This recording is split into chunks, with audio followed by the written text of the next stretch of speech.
അമേരിക്കയുടെ തുടർച്ചയായ സൈനിക ഇടപെടലുകൾ അന്താരാഷ്ട്ര രാഷ്ട്രീയത്തിൽ വലിയ ചലനം സൃഷ്ടിക്കുകയാണ്. ഇറാനിൽ നടത്തിയ വ്യോമാക്രമണത്തിൽ പരമോന്നത നേതാവ് അയത്തുള്ള ഖമേനിയായി കൊല്ലപ്പെട്ടുവെന്ന വാർത്ത ലോക ശക്തി സമത്വത്തെ തന്നെ ബാധിക്കുന്ന സംഭവമായി വിലയിരുത്തപ്പെടുന്നു.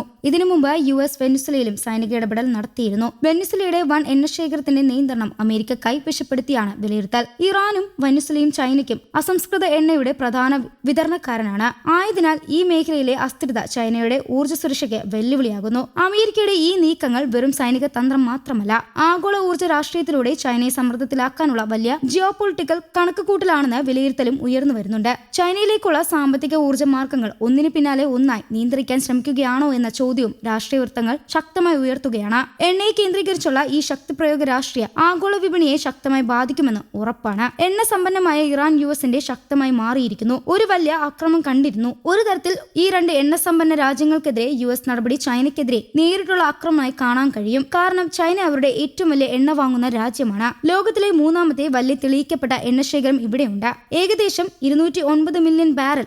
ഇത് ലോകത്തിലെ മൊത്തം എണ്ണശേഖരത്തിന്റെ ഏകദേശം 12% പ്രതിനിധീകരിക്കുന്നു.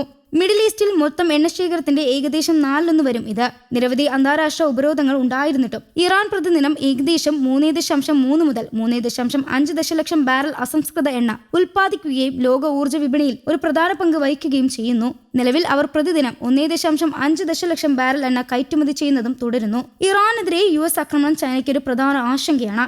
ഇറാന്റെ മൊത്തം അസംസ്കൃത എണ്ണ കയറ്റുമതിയുടെ 80% ചൈന ഇറക്കുമതി ചെയ്യുന്നുണ്ടെന്ന് റിപ്പോർട്ടുകൾ സൂചിപ്പിക്കുന്നു. ഇത് പ്രതിദിനം 1 ദശലക്ഷം ബാരലധികം വരും. ചെറുകിട റിഫൈനുകൾ, മൂന്നാം കക്ഷി വ്യാപാരങ്ങൾ എന്നിവരുൾപ്പെടെ വിവിധ മാർഗങ്ങളിലൂടെ ഉപരോധങ്ങൾക്കിടയിലും ചൈന ഇറാനിൽ എണ്ണ വാങ്ങുന്നുണ്ട്. US ഉപരോധം കാരണം ചൈനയ്ക്ക് ഇറാനിയൻ അസംസ്കൃത എണ്ണ കിഴിവിൽ ലഭിക്കുന്നു.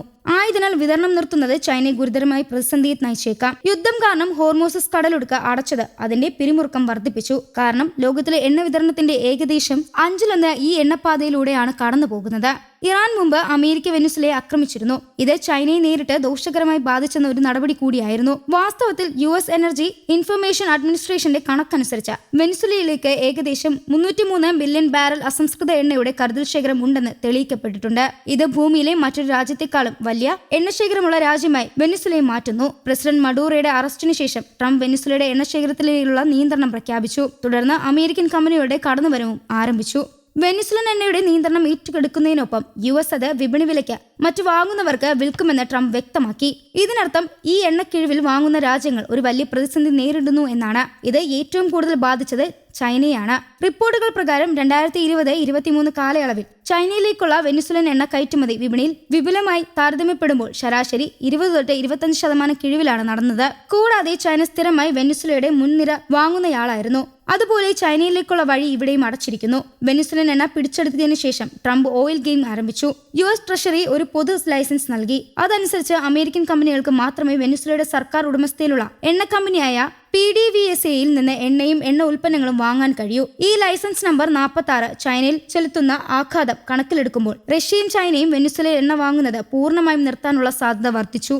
ഈ രണ്ട് രാജ്യങ്ങൾക്കുമേലുള്ള US നടപടി കാരണം എണ്ണയിലേക്കുള്ള കിഴിവ് അവസാനിപ്പിച്ചതിനാൽ ചൈനയ്ക്ക് പ്രതിവർഷം കോടിക്കണക്കിന് ഡോളർ അധികമായി ചെലവഴിക്കേണ്ടി വന്നേക്കാം. ഇറാനിൽ നിന്നും വെനിസ്വലയിൽ നിന്നുമുള്ള എണ്ണ നിർത്തലാക്കുകയാണെങ്കിൽ മറ്റു ഓപ്ഷനുകളെ ആശ്രയിക്കുന്നത് വർദ്ധിക്കേണ്ടി വരും. കൂടാതെ Saudi Arabia, Iraq, Russia, Brazil എന്നിവിടങ്ങളിൽ നിന്ന് കൂടുതൽ എണ്ണ വാങ്ങേണ്ടിയും വരും. News desk Kerala Kaumudi.